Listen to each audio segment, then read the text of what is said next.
Good evening, Hare Krishna. So, chapter 7 today. A little summary of chapter 6, Putana being killed. That was the title, Putana killed, of chapter 6, which we had yesterday. Putana was the witch. She knew the witchcraft and she was. She knew the witchcraft. It's not proper English, but she was expert at killing children and by Kamsa in order to kill children and kill Krishna. And she managed to get in there, disguising herself as a very beautiful woman, and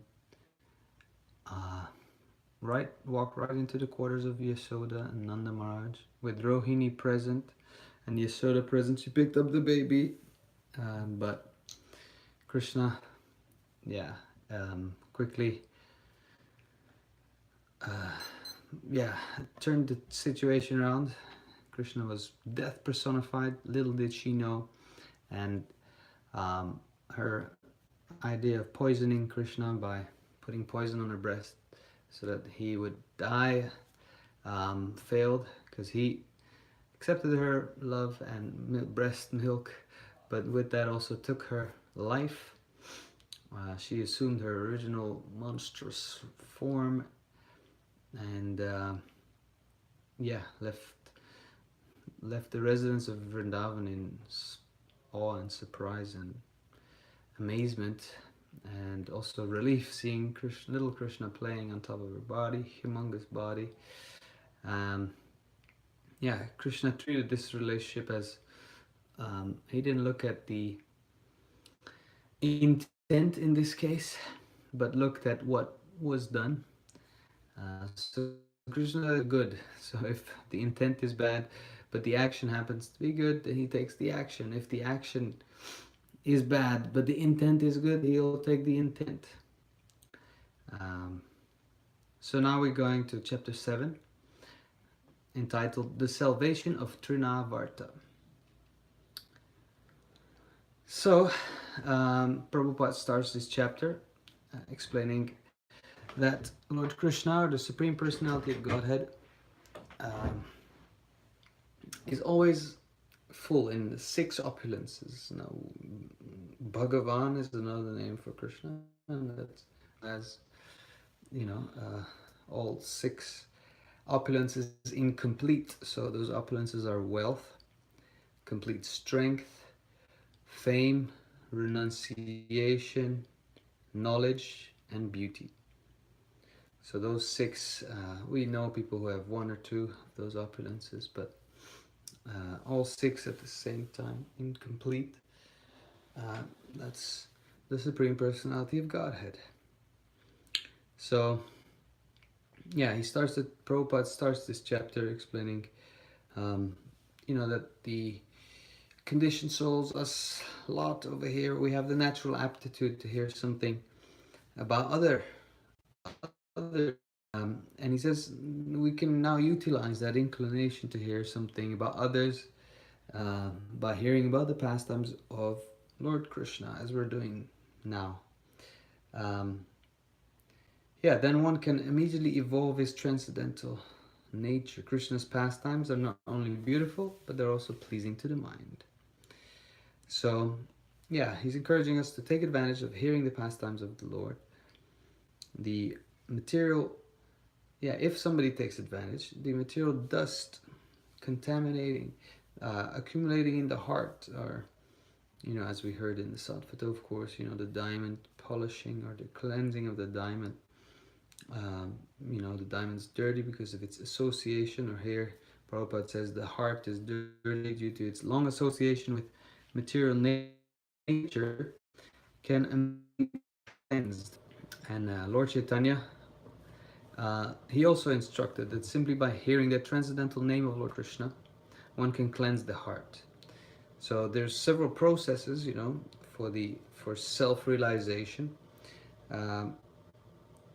But the process of devotional service, of which hearing is the most important function, um, when adopted by any conditioned soul like us, will automatically cleanse us from material contamination and enable us to realize our constitutional position.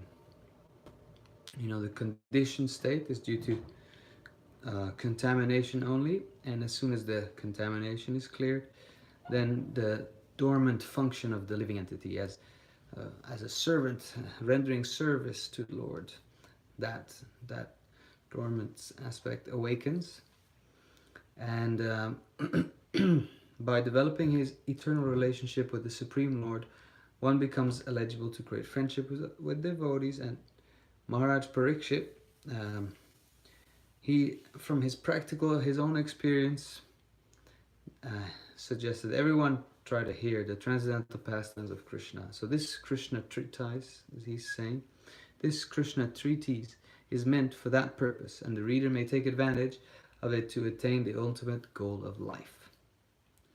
So, according to Prabhupada, we're right on track. Krishna descends, acts just like an ordinary man. Um, Now, unfortunately, impersonalists, which we will hear several kind of, but you know, he allows that sometimes. If he allows free will. Krishna is not an in-your-face, like you have to force, you have to believe in me, but he's he leaves everybody to make their choices, because otherwise, how can love exist if you're forced to love me? Then it's not love, is it? So there we go. That was this beginning of the chapter, a little bit philosophical. Now, we're going into the story. So when Krishna grew up a little more, remember he was about 0-something years old now. In Putana's story, he began to turn himself backside up. So, you know, instead of being merely lying down on his back, he now could turn around and, you know, lie on his front as well, not just on his back. Yeah, around that time also, that was Krishna's first birthday, yeah. And Yashoda and Nanda Maharaj, Krishna's parents, they arranged for Krishna's birthday ceremony, which, by the way, is one of these. I don't know anyone whose birthday is celebrated in the way Krishna's birthday is celebrated. It's been on Earth some 5,200 years ago. Since then, every year, Krishna's birthday is being, you know, held in great festivities, definitely in India, and then recently also all over the world. In August it happened. So, well, in this, yeah, it changes every year because there's a different calendar. Yeah, I've been attending it, the one here in Alachua. It's a lot of fun. So Krishna's birthday, yeah, it's being celebrated by people, a wide range of people, wide range of, yeah, in India you'd say the Hindus, you know, irrespective of differences, a lot of Hindus, they celebrate Krishna's birthday still today. So all the cowherd men and women were invited to participate in the celebrations, and a band was playing, and people were enjoying that, and the brahmanas were invited. They were chanting the Vedic hymns and for the good fortune of Krishna. And then Krishna was being bathed during the chanting of the Vedic hymns. Mother Yashoda was bathing Krishna, and this bathing of Krishna is still done everywhere, so on his birthday. So Mother Yashoda also arranged, you know, for grains to be distributed, cows, golden ornaments to be all given to in charity to the brahmanas. And so Mother Yashoda also took her bath and dressed nicely, and Krishna also dressed nicely, keeping him on his lap. She sat down to hear the Vedic hymns chanted by the Brahmanas. So while sitting there, Mother Yashoda was seeing how Krishna was falling asleep, and so she very silently laid him down on a little bed. And so yeah, being engaged with meeting all her friends and relatives and residents of Vrindavan, she forgot to feed Krishna milk. And then, so as babies do, when they're not when they're not happy, they want their milk. He was crying and being hungry, and Madhushoda couldn't hear him because there was so much things going on. He couldn't hear him because of the various noises, and yeah, Krishna became angry with his mother and hungry. Yeah, angry because he was hungry, and that his mother wasn't paying attention. So he lifted his legs and began to kick his lotus feet like an ordinary child, and he had actually been placed underneath a hand-driven cart. And while kicking, he accidentally touched the wheel of the cart, and it collapsed. And all the utensils and brass and other metals that had been piled up on the cart, they all fell down with a great noise, and the wheel of the cart separated from the axle, and the spokes of the wheel broke all over the place, scattered here and thither, and the whole commotion, all the gopis, Nanda Maharaj, all the coward men, they're all astonished as to how this cart collapsed by itself. And so they were like, okay, wow, this is strange, because they all were there for the holy function, and so no one could understand what happened, what was the cause. And then there were some small children who were entrusted to play with Krishna, baby Krishna. They informed the crowd it was Krishna striking with his foot against the wheel that did it. And some of the coward men and the women, they doubted that. They were like, I don't know if we can believe these statements of these children. I don't know if a little baby like that can make a cart go break like this. So yeah, but Krishna is the supreme personality of God, and nothing is impossible. So the discussion was going on, and but Mother Yashoda, she now heard Krishna and picked him up, put him on the lap, and called the Vedic hymns to counteract the evil spirits, because again she was very worried about what just happened there. And at the same time she sat there, and baby Krishna was sucking her breast. And so Prabhupada writes, if a child sucks the mother's breast nicely, it's to be understood that he's out of danger. So yeah, and then the other coward men, they fixed the cart back, all these things that had fallen out, put it all back nicely together. And yeah, the Brahmanas continued to do sacrificial fires and to worship the Supreme Personality of Godhead for the good fortune and protection of the child. Now the Brahmanas, they were very qualified Brahmanas. They were not envious. They never indulged in untruthfulness. They were never proud, never non-violent, and never claimed any false prestige. Sounds like strategies of not survival strategies. No survival strategies for the Brahmanas. So they were all bona fide Brahmanas, and there's no reason to think that their blessings would be useless, And so, with firm faith in the Brahmanas, Nanda Maharaj took Krishna now and bathed him again, and had him chant various hymns from the Rig, Sama, and Yajur Vedas.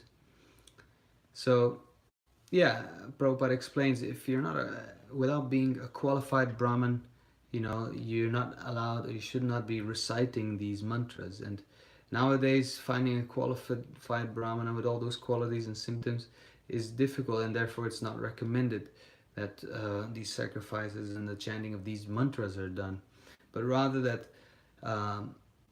in this age of Kali, that these Vedic ritualistic sacrifices are basically forbidden, and Lord Chaitanya, he recommends only sacrifice for this age to be the Sankirtan Yagya, or the chanting of the Hare Krishna mantra, Hare Krishna, Krishna Krishna, Hare Hare, Hare Ram, Ram Ram, Hare Hare.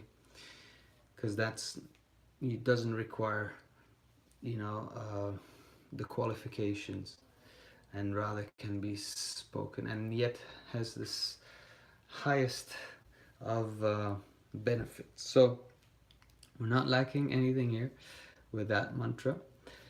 As the Brahmanas chanted the Vedic hymns and performed ritualistic ceremonies for the second time, Nanda Maharaj gave them in charity huge quantities of grains, cows. The cows, they were covered with gold embroidered garments, their horns were bedecked with golden rings, and their hooves were covered with silver plate, and they had garland of flowers around them. He gave so many of these cows just, and yeah, and the blessings offered by the Brahmanas were never to be baffled. Too long later, one day shortly after the ceremony, Mother Yashoda was patting her baby on her lap, but Krishna fell, and being unable to carry, unwilling to keep carrying him, she unwillingly placed him on the ground, and she liked to be with Krishna, but in this situation she felt she couldn't carry him no more, so she put him on the ground, and just got engaged in household affairs. Now at that time, one of Kamsa's servant, basically another demon ordered by Kamsa, came to Vrindavan, or Gokul, where Krishna was living, and his name is Trinavarta.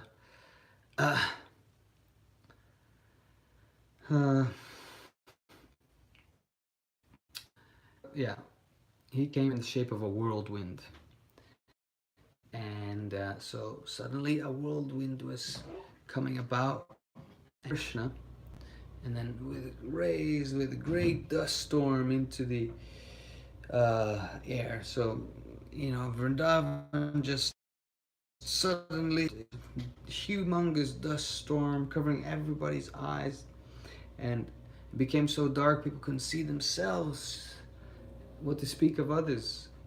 And during this great catastrophe, Mother Yashoda couldn't see her baby, and her baby Krishna, and she began to cry very piteously. She fell down, here it says, exactly like a cow who has just lost its calf, was piteously crying, and all the coward ladies, they understood that, and she was looking for Krishna, and they also began to look for Krishna, but were disappointed, unable to find him.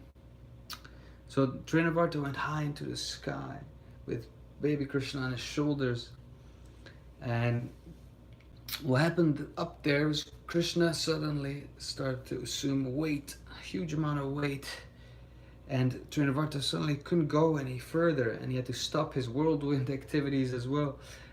And baby Krishna made himself swaying down the demon, and actually holding on to his neck. So Krishna was on his neck and was holding on to his neck. And Trinavarta was absolutely baffled, feeling such weight. It was compared to the weight of a heavy mountain. And he tried to get out of the clutches, and unable to do so, and feeling the weight of a mountain dragging him down. His eyes popped out of his sockets, and crying very fiercely, he fell down to the ground in Vrindavan and died. The demon hit a stone slab, and his limbs were smashed. And at that point, the storm had also been dissipated, and the residents of Vrindavan, everything became visible again, and yeah, they saw Krishna there playing on the body of the demon as he had done with Putna, and yeah, they saw the demon killed, and so again relieved, the men and women of became very happy to have their beloved Krishna back, and then began to talk and discuss again, like how wonderful that this demon has been take had taken this child to kill Krishna, devour Krishna, but he couldn't do so, and instead he fell down dead. They were thinking, this is, because he's a sinful demon, probably the sinful reactions. This is his karma he's receiving. Or Krishna, he's pious, and oh, she's saying no Krishna book for tonight, but I want to say yes, it's live. Oh, I can't do it at the same time. All right, this is proper because, yeah, if you do sinful activities, you get sinful reactions. So that was their um, understanding, and then they were thinking, we also, the residents of Vrindavan, must have performed great sacrifices, done a lot of philanthropical work, in order to get lose our beloved Krishna, and we must have worshipped the Supreme Personality of God so much that, our beloved Krishna, who seemed, a very unlikely situation that he'd survive, but he survived. The gopis also were thinking, this was the men, and the gopis also were saying similar, like, oh, what sort of austerities we must have done in our previous lives, how much we must have worshipped the Supreme Personality of God, that, we got our child back. He was supposed to be dead, and yeah, they're saying we must have and given in charity and partaken in growing trees and doing so much good so that we get such a enjoyable experience of keeping our dearmost Krishna, and we're so lucky. So Yashoda, uh, yeah, not too long after, was nursing her child Krishna, patting him with great affection, and there was a stream of profuse milk coming from her breast, and so she opened Krishna's mouth with her fingers, and suddenly she saw the universal manifestation within his mouth. The sky, the stars, the sun, moon, air, fire, sea.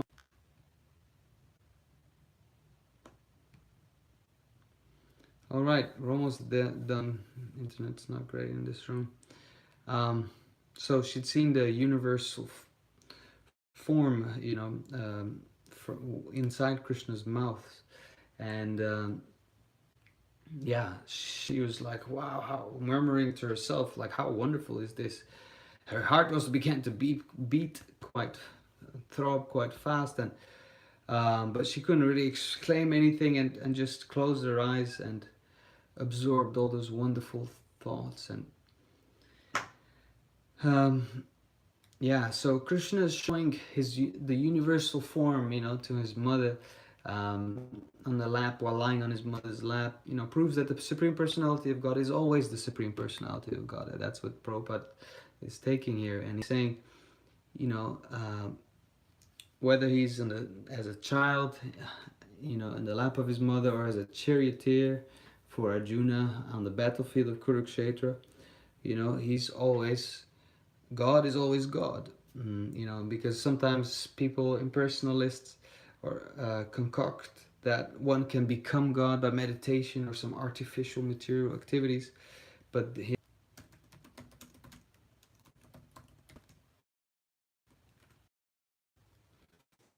and the living and parcel of Krishna. So we're not equal as extra parts, we're eternal, we have a relationship with him, but we're not God, and we can't become God, and God is always God. So that's how chapter 7 of the Krishna book ends, the Navarta. Well, thank you, everybody.